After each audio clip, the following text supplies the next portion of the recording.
సెకండ్లో మీ ముందుకు. చూస్తూనే ఉండండి నిరంతరం వార్త ప్రసారాలు.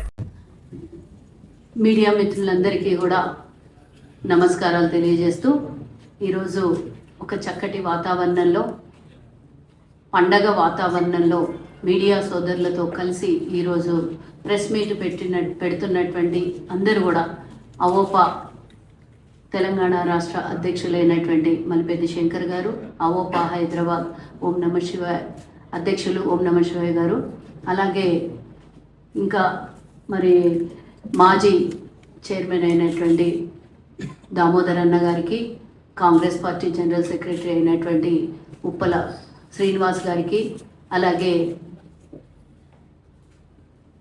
వేదిక మీద ఉన్నటువంటి చాలామంది పెద్దలు, సుధాకర్ అన్న బీజేపీ స్పోక్స్ పర్సన్ గంధ సుధాకర్ అన్న గారికి, అలాగే కాంగ్రెస్ పార్టీ నాయకులు వీరబొమ్మ రమేష్ గారికి, అలాగే శ్రీనివాస్ గారికి, శేఖర్ గారికి, కట రవి గారికి, అలాగే వేదిక మీద ఉన్నటువంటి బద్రీ గారికి, అందరికీ కూడా వేదిక ముందు ఉన్నటువంటి మీడియా సోదరులకు అందరికీ కూడా శుభ మధ్యాహ్నము, భోజన సమయము, అందరికీ కూడా ధన్యవాదాలు తెలియజేస్తూ మరి ముఖ్యమంత్రి గారికి ధన్యవాదాలు తెలపడం కోసం ఈ మీడియా సమావేశాన్ని ఏర్పాటు చేశారు.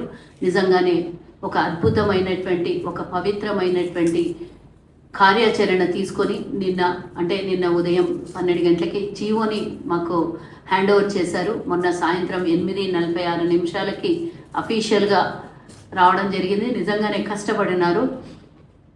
ఏదైతే గత నెల మార్చి 22వ తారీఖున ఎల్బీ స్టేడియం వేదికగా వేలాది మంది 30,000కు పైగా ఆర్యవైశ్యులతో ఏర్పాటు చేసినటువంటి వాసవి మాత పారాయణాన్ని గిన్నిస్ వరల్డ్ రికార్డులో చోటు చేసుకునే ఒక కార్యక్రమాన్ని అద్భుతంగా మనము ఆర్యవైశ్యులందరి సహకారంతో ఎంత చక్కగా చేసుకున్నామో, అక్కడ వచ్చినటువంటి ముఖ్య అతిథి అయినటువంటి మన రాష్ట్ర ముఖ్య అతిథి గారు, రాష్ట్ర ముఖ్యమంత్రి వర్యులైనటువంటి రేవంత్ రెడ్డి గారు ఆ కార్యక్రమానికి రావడము, మరి వెంబడే అసలు నిజంగా చెప్పాలంటే ఈ కార్యక్రమము గత 6 నెలల నుంచి ప్రోగ్రాం ప్లాన్ చేశాము కార్పొరేషన్ ద్వారా చేయడానికి.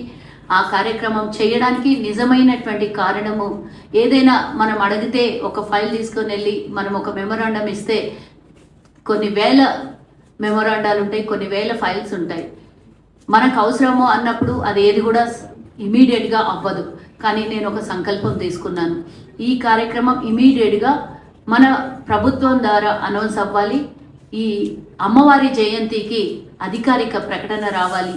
అంటే మనము ప్రతిసారి మెమొరాండం ఇచ్చినా కూడా సరే పరిశీలిస్తాము, క్యాబినెట్తో మాట్లాడతాము, అధికారులతో మాట్లాడతాము అని. తర్వాత చాలా కార్యక్రమాలు ఉంటాయి, చాలా పనులు ఉంటాయి. ఆ పనులలో బిజీలో పడిపోయి మరి ప్రభుత్వం కూడా అంత ఈజీగా పలకదు. నేను ఒక నిర్ణయం తీసుకొని ఒక పెద్ద కార్యక్రమం చేసి మన ఆర్యవైశ్యులందరినీ కూడా ఒక ఐక్యతతో ఒక పెద్ద కార్యక్రమం తీసుకొని వచ్చి చేస్తే మరి ముఖ్యమంత్రి గారు వస్తారు. ఈ కార్యక్రమంలో ఈ అసలు నిజమైనటువంటి ఆ కార్యక్రమము అమ్మవారికి ఏదైతే పారాయణాన్ని 102 గోత్రాలతో ఆర్యవైశ్యులు ఉన్నారు, 102 శ్లోకాలతో ఆ వేదికని తీసుకొని వచ్చి, అలాగే ఆర్యవైశ్యుల పీఠాధిపతులందరినీ కూడా ఆ వేదిక మీద తీసుకొని వచ్చి ఈ కార్యక్రమం పెద్ద ఎత్తున చేస్తే డెఫినెట్గా ప్రభుత్వానికి ఏదో ఒకటి వినతి అయితే మనం డెఫినెట్గా అడుగుతాము. ఆర్యవైశ్యులు అంటే అందరికీ తెలిసినటువంటి విషయమే. ఏది కూడా నోరు తెరిచి ఏది కూడా మాకు ఇది కావాలి అని అడగరు. ఎంత పేదరికంలో ఉన్నా కూడా అడ్జస్ట్ అయిపోతారు తప్పించి కడుపుని బయట పెట్టుకొని నాకు తక్కువ ఉన్నది అని ఎవరు కూడా అడగరు. దాన్ని గుర్తించాలనే ప్రభుత్వం నిర్ణయం తీసుకొని కార్పొరేషన్ ఎలాగో ఇచ్చారు. ఇందాక సోదరులు అడిగారు కార్పొరేషన్కి నిధులు లేవు అని. డెఫినెట్గా పోయిన సంవత్సరము బడ్జెట్లో 25 కోట్లు పెట్టారన్న. ఆ 25 కోట్లని మరి కార్పొరేషన్ రిజిస్ట్రేషన్, ఇవన్నీ బైలాస్ రిజిస్ట్రేషను, ఇవన్నీ చాలా ప్రాసెస్ ఉండింది. అది అయితేనే కానీ అకౌంట్లోకి బడ్జెట్ రాదు. కాబట్టి ఇప్పుడు అవన్నీ పూర్తి స్థాయిలో నేను సుమారుగా 6 నెలల నుంచి రోజు ప్రతి నిత్యము సెక్రటేరియట్కి వెళ్ళి ఈ కార్యక్రమాలనే నేను ఈ పనులనే చేస్తూ ఇప్పటికీ అవి పూర్తి వస్తున్నాయి. ఇంకో 1-2-3 రోజులలో అవి కూడా పూర్తి అవుతాయి. ఆ తర్వాత బడ్జెట్ మళ్ళీ క్యారీ ఫార్వర్డ్ అయింది. ఆ 25 కోట్లు కూడా ఇమీడియట్గా మన కార్పొరేషన్కి పేద ఆర్యవైశ్యులకు ఉపయోగపడే విధంగా నా పదవీ కాలంలో తప్పకుండా వాటిని ఉపయోగించుకొని ప్రభుత్వం చేత ఆర్యవైశ్యుల చేత తప్పకుండా ఆశీర్వాదం పొందాలనే ఉంది. కాబట్టి నేను ఒక కార్యక్రమాన్ని కూడా ఎల్బీ స్టేడియంలో తీసుకున్నటువంటి ముఖ్య ఉద్దేశం కూడా అమ్మవారి చరిత్రని గిన్నిస్ రికార్డులో ఎక్కియాలని, రెండవది చిరకాల కోరిక ఆర్యవైశ్యులందరి మనసులో ఉన్నా కూడా చెప్పుకోవడానికి ఒక ప్లాట్ఫామ్ కావాలి. ప్రభుత్వం ఇవ్వాలన్నా కూడా ఒక అధికారికంగా వాళ్ళు ప్రకటించాలన్నా కూడా ఒక పెద్ద వ్యవస్థ, దీనికి పనిచేయాలన్నా ఏదో ఒక కారణం కనబడాలి. కాబట్టి నేను ఈ కార్యక్రమాన్ని నిజంగానే మనస్ఫూర్తిగా అమ్మవారి సాక్షిగా చెప్తున్నాను. ఈ కార్యక్రమం రూపుదాల్చడానికి ముఖ్య ఉద్దేశం అమ్మవారి ఆత్మార్పణ దినోత్సవాన్ని, వాసవి అమ్మవారి జయంతిని అధికారిక పండగల్లో చేర్చాలనే ముఖ్య ఉద్దేశం. నిన్న యాక్చువల్గా మొన్న జీవో పాస్ చేసే సమయానికి అందరూ అధికారులతో చర్చ చేసినప్పుడు అమ్మవారి జయంతి అంటే ఉత్సవాల్లో పెడతాము, అమ్మవారి ఆత్మార్పణ దినోత్సవాన్ని ఉత్సవాల్లో పెట్టలేము. ఒక జీవోలో రెండు పెట్టలేము.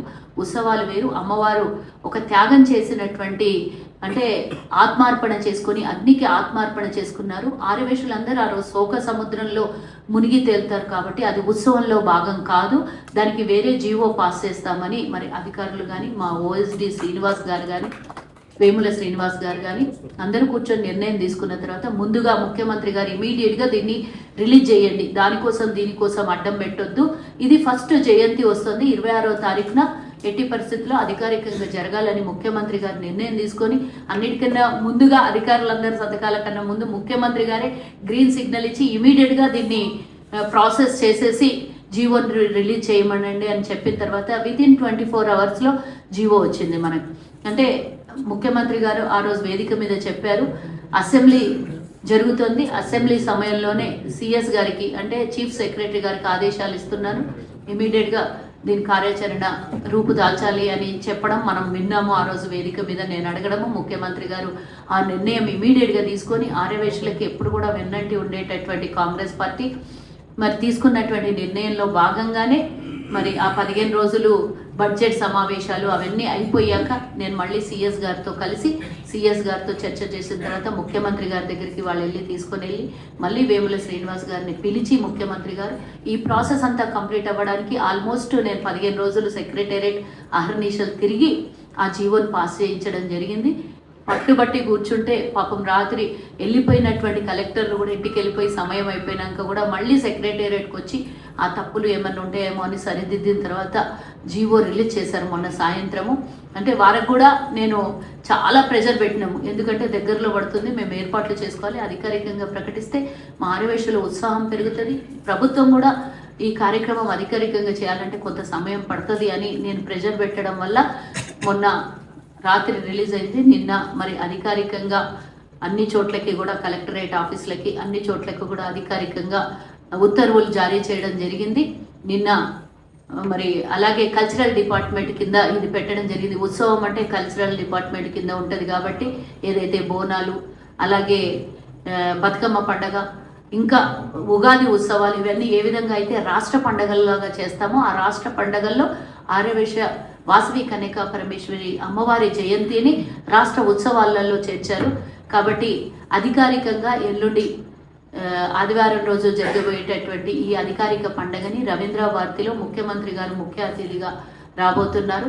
మంత్రులు దీనికి సంబంధించినటువంటి కల్చరల్ శాఖ మంత్రి జూపల్లి కృష్ణారావు గారు, అలాగే ఎండోమెంట్ మినిస్టర్ అయినటువంటి కొండా సురేఖ గారు, అలాగే హైదరాబాద్ ఇన్ఛార్జ్ మంత్రి అయినటువంటి పొన్నం ప్రభాకర్ గారు, కలెక్టర్ గారు, అలాగే రాజ్యసభ సభ్యులు, అలాగే కిషన్ రెడ్డి గారు, ఇలా ఈ వివిధ శాఖల్లో ఉన్నటువంటి నాయకులందరూ కూడా ఈ కార్యక్రమానికి విచ్చేయబోతున్నారు. ఇదే ఈ మీడియా సాక్షిగానే అందరికీ నేను తెలంగాణలో ఉన్నటువంటి ఆర్యవైశ్యులందరూ ఉదయం అమ్మవారి జయంతి ఉత్సవాలను జరుపుకొని 3 గంటల నుంచి అంటే 1 గంట నుంచే రవీంద్ర భారతిలో మరి కల్చరల్ కార్యక్రమాలు స్టార్ట్ అవుతాయి. 3 గంటలకు మనం అధికారికంగా ఆ కార్యక్రమంలో పాల్గొందాం. ముఖ్యమంత్రి గారు కూడా ఆహ్వానిస్తున్నాం కాబట్టి మరి మనము ఇది ఒక ముఖ్యమంత్రి గారు మనకిచ్చినటువంటి ఈ అద్భుతమైనటువంటి ఒక కోరికను నెరవేర్చినటువంటి అవకాశాన్ని ముఖ్యమంత్రి గారికి మనం ఆ రోజు రవీంద్ర భారతికి పెద్ద ఎత్తున వచ్చి ధన్యవాదాలు చెప్పడానికి కూడా మనకు అవకాశం ఉంది. కాబట్టి అందరూ కూడా తెలంగాణలో ఉన్నటువంటి ఆర్యవైశ్యులు ఉదయం కార్యక్రమాల్ని ముగించుకొని 3 నుంచి 6 గంటల వరకు రవీంద్ర భారతిలో జరగబోతోంది ఈ కార్యక్రమం. కాబట్టి మీరందరూ రావాలని ఈ సందర్భంగా మీడియా తరఫు నుంచి నేను ఇక్కడ మీడియా వేదికగా నేను కోరుకుంటున్నాను. అలాగే అమ్మవారి త్యాగం గురించి ఇందాక పెద్దలందరూ చెప్పారు. అమ్మవారి త్యాగం అనేది 102 గోత్రికులు, అమ్మవారితో పాటు 103 హోమగుండాల్లో అమ్మవారు అంటే వాసవి మాత అమ్మవారు కన్య వయసులో 16 సంవత్సరాలకి ఒక రాజు దురుద్దేశంతో అమ్మవారిని చెరబట్టబోతుంటే ఆత్మార్పణ చేసుకున్నటువంటి చరిత్ర ప్రపంచంలో ఎక్కడ కూడా, అంటే ఏ గురువులైనా సరే ఎవరైనా సరే మరి వాళ్ళ కులానికి ఒక పెద్ద గురువుని ఎవరైతే ఎంచుకుంటారో వాళ్ళు కనీసం జీవిత సమాధి అవుతారు. కానీ జీవితాన్నే మంటల్లో త్యాగం చేసినటువంటి చరిత్ర ప్రపంచంలో ఏ కులానికి, ఏ దేవతలకి, ఏ దేవుళ్ళ చరిత్రలో లేదు.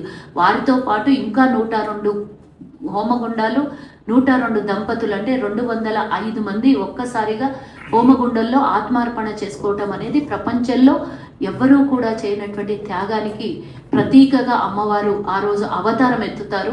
ఆత్మార్పణ చేసుకున్న తర్వాత అమ్మవారు పార్వతీ అంశలో జన్మించినటువంటి అమ్మవారు మరి ఆ రోజు అవతారాన్ని చూపిస్తారు. కాబట్టి అది ఒక పెద్ద ఆర్యవైశ్యులకు ఇచ్చినటువంటి వరమే అనుకుందాము. ఆర్యవైశ్యులు ఎవరు కూడా మీకు అందరికీ తెలిసినటువంటి విషయము. ఇదే సాక్షిగా ఎవరు కూడా యుద్ధం చేయొద్దు, ఎవరు కూడా ఎవరితో దౌర్జన్యం చేయొద్దు అని అమ్మవారు ఏ రోజైతే నిర్ణయం తీసుకున్నారో అలా చాలా శాంతి స్వరూపులైనటువంటి ఆర్యవైశ్యులు తమను ఆహుతి చేసుకున్నారే తప్పించి యుద్ధానికి ముందుకు పోలేదు. నేను ఈ సందర్భంగా ఇంకో ముఖ్య విషయం చెప్తాను. మొన్న ముఖ్యమంత్రి గారు వేదిక సాక్షిగా చెప్పినటువంటి విషయం, గాంధీ మహాత్ముడు ఆర్యవైశ్యుడు. వారు కూడా భారతదేశానికి స్వతంత్రం తెచ్చినప్పుడు దేశ స్వతంత్రంలో శాంతియుతంగా పోరాటం చేసి సాధించవచ్చు అని మరి గాంధీ మహాత్ముడు ఏ విధంగా అయితే దేశ స్వతంత్రాన్ని తీసుకొచ్చిండ్రో అదే కోవలో అదే బాటలో ఉన్నటువంటి ఆర్యవైశ్యులం అందరం కూడా చాలా శాంత స్వరూపులము, దాన ధర్మాలు చేసేటటువంటి స్వరూపమే తప్పించి ఎవరిని కూడా ఒకరితో యుద్ధం చేయడము లేకపోతే మాకు ఇది రాలేదు అని ప్రతిఘటించడము స్వభావం ఉన్నటువంటి వాళ్ళు కాదు. కాబట్టే గతంలో కూడా ఆర్యవైశ్య దేవాలయాలన్నీ కూడా కన్యకా పరమేశ్వరి దేవాలయాలు ఉమ్మడి రాష్ట్రంలో 2009లో ఎండోమెంట్లో ఉంటే అప్పుడు కాంగ్రెస్ ప్రభుత్వమే ఉండి ఆ రోజు రాజశేఖర్ రెడ్డి గారు, అలాగే రాజశేఖర్ రెడ్డి గారికి మరి కొణిజేటి రోషయ్య గారు ఆ రోజు ఆర్థిక శాఖ మంత్రిగా ఉన్నప్పుడు వారు ముఖ్యమంత్రిని కోరిన వెంబడే మన దేవాలయాన్ని, అది కూడా ఒక పెద్ద అద్భుతమైనటువంటి ఘటననే. నిజంగా చెప్పాలంటే 100 కోట్ల రూపాయల విలువైనటువంటి వాసవి మాత దేవాలయాన్ని ఎండోమెంట్లో నుంచి విడిపించి ఆర్యవైశ్యులకు అప్పచెప్పి దానికి ధర్మకర్తలు మీరే, దాని పాలకులు మీరే, మీ ఆస్తులు మీకే అప్పచెప్తున్నామని జీవో రిలీజ్ చేయడం కూడా ఎవరి తరము ఎప్పుడు కూడా జరగనటువంటి ఒక ఘనకార్యము ఆ రోజు సాధించారు. మళ్ళీ కాంగ్రెస్ ప్రభుత్వం 2023లో అధికారం రాగానే 24లో జూలై 8వ తారీఖున అది చెప్పాలి కదా. సో దట్ ఏంటంటే మళ్ళీ కాంగ్రెస్ ప్రభుత్వం ఏర్పడిన వెంబడే కార్పొరేషన్ ఇవ్వడము, వెంబడే మళ్ళీ ఈ అధికారికంగా ఇది ప్రకటన చేయడం కూడా నిజంగానే ఒక అద్భుతమైనటువంటి ఆర్యవైశ్యుల కోరిక నెరవేర్చినటువంటి ముఖ్యమంత్రి గారు, అలాగే ఈ శాఖకు సంబంధించినటువంటి మంత్రులు అందరికీ కూడా ఈ వేదిక ద్వారా ధన్యవాదాలు తెలియజేస్తూ అతి త్వరలో మళ్ళీ ఆత్మార్పణ దినోత్సవం వచ్చే లోపల అది కూడా జీవో పాస్ చేసి తీసుకుని వచ్చే బాధ్యత మేము తీసుకుంటామని ఈ సందర్భంగా తెలియజేస్తూ మరి ముఖ్యమంత్రి గారికి ప్రభుత్వానికి కూడా ధన్యవాదాలు తెలియజేస్తూ ఈ అవకాశం ఇచ్చినందుకు అవోపా తరఫు నుంచి అందరికీ కూడా ధన్యవాదాలు తెలియజేస్తూ జై హింద్, జై వాసవి. దీనికి కర్త కర్మక్రియ అయినటువంటి శ్వేత గారి వైశ్య కార్పొరేషన్ చైర్మన్ ని సన్మానించవలసిందిగా దామోదరం.